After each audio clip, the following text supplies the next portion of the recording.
पाकिस्तान में army neutral नहीं रह सकती।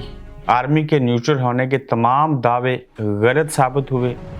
आर्मी चीफ आसिम मुनीर की एक ही दिन में सदर पाकिस्तान और वज़ीर-ए-आज़म पाकिस्तान से मुलाकात और उनको किस तरह की हदायत दी, इमरान खान को किस तरह का पैगाम भेजा और शहबाज शरीफ को क्या करने का कहा। एक और सियासतदान ने कहा कि मैं हूँ डॉन और मेरे पास है हाल पाकिस्तान की मैशत को ठीक करने का, और वो सियासतदान इस्टेब्लिशमेंट को तसल्लियाँ देने की कोशिश कर रहा है। चीन और सऊदी अरेबिया से बातचीत करके मुल्क को माशी बहरान से निकालने के लिए $6 अरब लेने की कोशिश की जा रही है। क्या ये बात मुमकिन हो सकेगी? कह दिया गया कि पाकिस्तान के अंदर मौजूदा तमाम सियासतदान इसी तनख्वाह के ऊपर काम करेंगे और कुछ भी आगे पीछे नहीं होगा। आज हम इन नुकात के ऊपर आपसे बात करेंगे। अस्सलाम वालेकुम, आप देख रहे हैं गोरख धंधा, अबरार कुरैशी आपसे मुखातिब हूँ।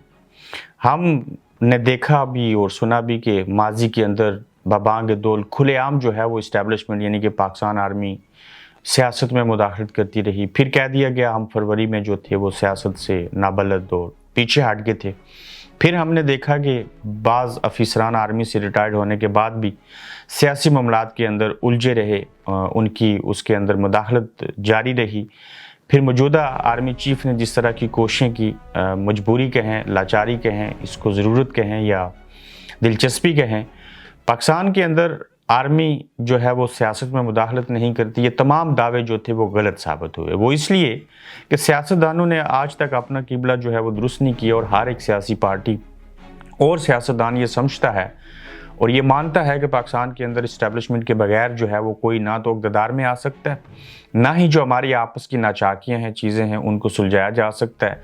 यही वजह है कि पाकिस्तान आर्मी के मौजूदा जो आर्मी चीफ हैं वो मुस्बत सोच रखते हुए, चाहे जैसी भी उनकी सोच है, उनको भी सियासत के अंदर मुदाखलत करनी पड़ती है। और इस सिलसिले में वो एक ही दिन में सदर पाकिस्तान आरिफ अलवी से भी मिलते हैं और शहबाज शरीफ साहब से भी मिलते हैं। उन्होंने सदर पाकिस्तान आरिफ अलवी से मिले, उनसे क्या कहा, पहले इसके ऊपर बात कर लेते हैं हम। सदर पाकिस्तान आरिफ अलवी से मुलाकात में उन्होंने खान साहब के लिए पैगाम फिर से दिया कि इनको कहें कि अपनी अना का बुत तोड़ें। मुल्क और कौम के मफाद के अंदर जो कुछ माजी में हुआ, मैं एक नया आर्मी चीफ हूँ, मैं चाहता हूँ कि चीज़ें सुलझें और वो अना के बुत को तोड़ के अना से बाहर निकल के एक पेज के ऊपर मिल बैठे हैं, पार्लियामेंट के अंदर भी वापस जाएं और मिलजुल के इस मुल्क की जो मैशत है उसको ठीक करने में अपना किरदार अदा करें और अपना जो सियासी किरदार है वो उसमें अदा करें। पहले तो खान साहब इस बात से इनकारी हो गए थे, अब फिर से आरिफ अलवी साहब से जो उनकी मुलाकात हुई, देखते हैं कि वो जब खान साहब को पैगाम देंगे तो उसके बाद उनकी राय क्या होगी। प्लस शहबाज शरीफ साहब से वो मिले और उन्होंने कहा कि कुछ भी मुल्क के अंदर नया नहीं होने जा रहा। ये जितने भी सियासतदान हैं, जितनी भी असम्बलियाँ हैं, ये इसी तनख्वाह के ऊपर सारे काम करेंगे और कोई असम्बली नहीं टूटेगी और इसी तरह से चीज़ें होंगी।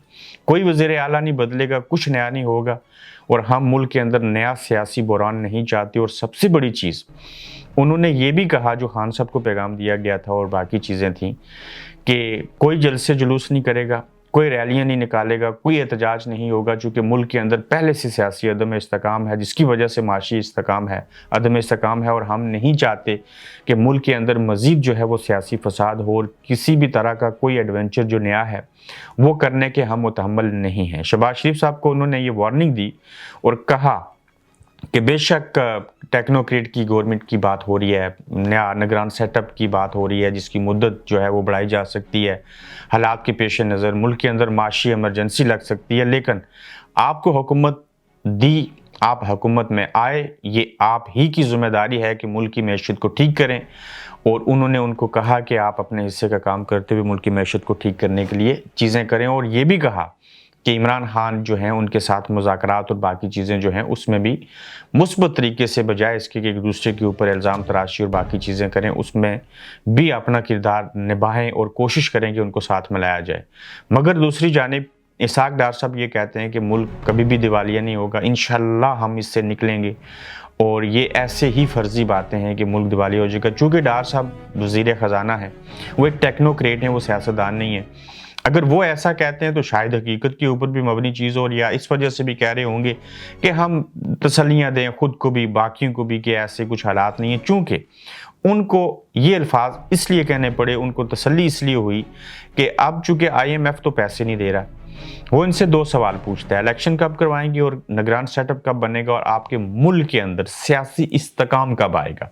सियासी इस्तेकाम तो आ नहीं रहा, निगरान सेटअप बन नहीं रहा, इलेक्शन होते कोई नहीं, इरादे हैं नहीं, चूँकि वो हार जाएंगे या जो भी हालात होंगे वो समझते हैं कि हम आईनी तरीके से इक़्तिदार में आए तो जो बाकी हुकूमत का दौरानिया बचा है उसको हम लेके आगे बढ़ें। लेकिन साथ में ये भी ख़तरा है कि अगर मुल्क के अंदर महंगाई ज़्यादा हो गई और चीज़ें हुई, ये टेन्योर हमने पूरा भी कर लिया, फिर हम इलेक्शन में अगर गए तो फिर तो अवाम हमें फिर भी वोट नहीं देंगे, तो इस सारे अमल का जो है वो असर क्या होगा। तो अब वो इसलिए ऐसे कहते हैं कि मुल्क दिवालिया नहीं होगा, चूँकि IMF से तो सुबकी हुई, वहाँ से मायूसी हुई। अब वो चीन के साथ और सऊदी अरेबिया के साथ बातचीत कर रहे हैं कि जो उनके कुछ रिजर्व पड़े हैं जिनकी इजाज़त लेके वो वहाँ से वो पैसा खर्च कर सकते हैं। $6 अरब छोटी सी अमाउंट नहीं है, बहुत बड़ी अमाउंट है, और इस पैसे को इस्तेमाल में कैसे लाना है, कुछ ज़ाहिर चीज़ें ख़रीदनी होती हैं मुल्क को, कर्ज़े अदा करने हैं, और जगहों के ऊपर भी पैसे की ज़रूरत है, यानी कि पैसा नहीं डॉलर की ज़रूरत है। तो जब वो $6 अरब जो है या जितनी भी रकम है उसको खर्च करने की इजाज़त अगर चीन और सऊदी अरेबिया दे देता है तो फिर इसहाक डार साहब के अल्फाज ये दुरुस्त हैं कि मुल्क दिवालिया नहीं होगा।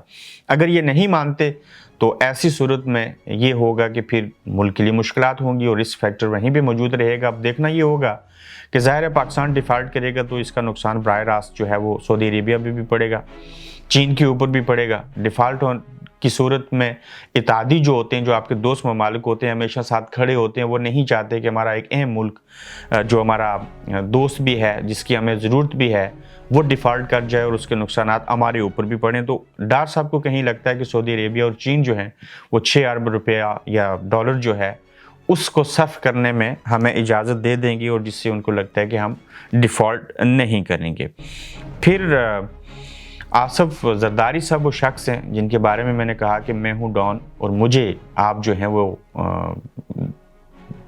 तसल्ली देता हूँ आपको कि अगर आप हमें हुकूमत दे दें आइंदा, वो मुल्क की मैशत को ठीक कर सकते हैं। ठीक, फिर वो ये भी कोशिश कर रहे हैं कि मेरी जो GHQ है, जो आर्मी है, वहाँ पे मेरी कुर्बतें बढ़ जाएं, उसमें वो ये तसल्लियाँ देने की कोशिश करते हैं। जरदारी साहब, अगर आप पूरी हुकूमत लेने के बाद आपके पास कोई फार्मूला है कि हम मुल्क की माशी हालत ठीक कर सकते हैं, तो अब भी तो आपकी ही हुकूमत है, एक तरह से PDM के आप मेन इत्तेहादी हैं, नून लीग के बाद आपकी हैसियत बड़ी है, तो अब आप क्यों ठीक नहीं करते? जब आपको हुकूमत मिलेगी तो क्या कुछ जन्नात आएंगे जो हमारे लिए सोर्स पैदा करेंगे, या आपके पास जो अपना पैसा है उसको लगाएंगे और फिर मुल्क की माशी हालत जो है वो ठीक हो जाएगी? जब तक आप इक़्तिदार में नहीं आते, क्या ये आपका मुल्क नहीं है? आप उससे पहले इसको ठीक नहीं कर सकते? क्यों ज़रूरी है कि आपको हुकूमत दी जाए, फिर आप हुकूमत में आ जाएं और फिर उसके बाद मुल्क की माशी हालत ठीक हो? अगर नीयत अच्छी है, इरादे नेक हैं, तो आप हुकूमत के इत्तेहादी हैं, वज़ीर ख़ारजा हैं आपके बेटे, और बेशुमार मिनिस्ट्री हैं आपके पास। PDM की हुकूमत यानी कि आप लोगों की हुकूमत है, उसके वज़ीर आज़म है, उसके वज़ीर ख़जाना है, और कौन सी हुकूमत चाहिए? आप ही के पास तो हुकूमत है और आप इसको ठीक कीजिए। अब आर्मी चीफ साहब जिस तरह से खान साहब को बदलने की और आरिफ अलवी साहब के ज़रिए मिल के कोशिश कर रहे हैं, और दूसरी जानिब ये भी कहा जा रहा है कि आप शहबाज शरीफ साहब मुल्क की मैशत ठीक करें, वहीं पे जो सरहदों का मसला बना हुआ है, जो सूरत हाल है, आए रोज़ हमारे नौजवान जो हैं वो शहीद हो रहे हैं, अवाम महंगाई की चक्की में पिस रहे हैं। फिर सुनने में आया कि अगले चंद दिनों में एक बहुत बड़ा अफ़गान बॉर्डर जो है वहाँ पे ऑपरेशन करना पड़ेगा उन लोगों के ख़िलाफ़ जो पहले पाकिस्तानी भी थे और कुछ अफ़गानी थे, और अब वो दोनों एक ग्रुप बन गए, और हमारे यहाँ जो है वो फसाद ज़्यादा हो गया। जब फ़ौज उस तरफ जाके तवज्जो देगी, वहाँ पे उनको एक तगड़ा ऑपरेशन करना पड़ेगा, उनका मुकाबला करना पड़ेगा, तो वहीं पे मुल्क के अंदर सियासतदानों को राज़ी करना, मुल्क की मैशत ख़राब है, डिफ़ॉल्ट मुल्क हो जाएगा, केयर टेकर सेटअप लेके आना है, इलेक्शन कब करवाने हैं, क्या करना है, तो क्या फ़ौज वो काम करना उसके लिए ज़रूरी है, या मुल्क के अंदर सियासतदानों को आपस में राज़ी करना और नाराज़ करना और बाकी चीज़ें करनी ज़रूरी हैं? ये डिसाइड करना होगा कि पहले मुल्क है और बाद में बाकी सारी चीज़ें हैं। तो देखते हैं कि सियासतदान खुद ही अपने तौर के ऊपर क्या पाकिस्तान तहरीक इंसाफ मुल्क और कौम के मफाद में पार्लियामेंट के अंदर वापस जाएगी या नहीं? क्या आर्मी चीफ इमरान खान को मनाने में कामयाब हो सकेंगे? کیا موجودہ حکومت جو ہے وہ ملک کو ڈیفالٹ ہونے سے بچا لے گی؟ کیا چین اور سعودی عربیہ پاکستان کو $6 ارب جو ہیں وہ صرف کرنے کی اجازت دے دے گی؟ تو یہ 1 مہینے سے بھی کم عرصہ رہ گیا جس میں انہوں نے کچھ فیصلے کرنے ہیں، ادروائز ہمارے لیے بڑی مشکلات سامنے آ کے کھڑی ہوں گی۔ تو ثابت یہ ہوا اس ساری گفتگو سے کہ پاکستان آرمی جو ہے، اسٹیبلشمنٹ جو ہے، وہ سیاست میں مداخلت کرتی ہے، اور ان کو مداخلت کرنے کی اجازت سیاستدان ہی دیتے ہیں۔ اس سے پہلے بھی دیتے تھے، آج بھی دے رہے ہیں اور آئندہ بھی دیں گے، چونکہ یہ خود سے کوئی چیز جو ہے وہ ٹھیک نہیں کر سکتے، کچھ ان کو بھی شوق ہے، تو یہ مداخلت تھی، ہے اور یقیناً آگے بھی رہے گی۔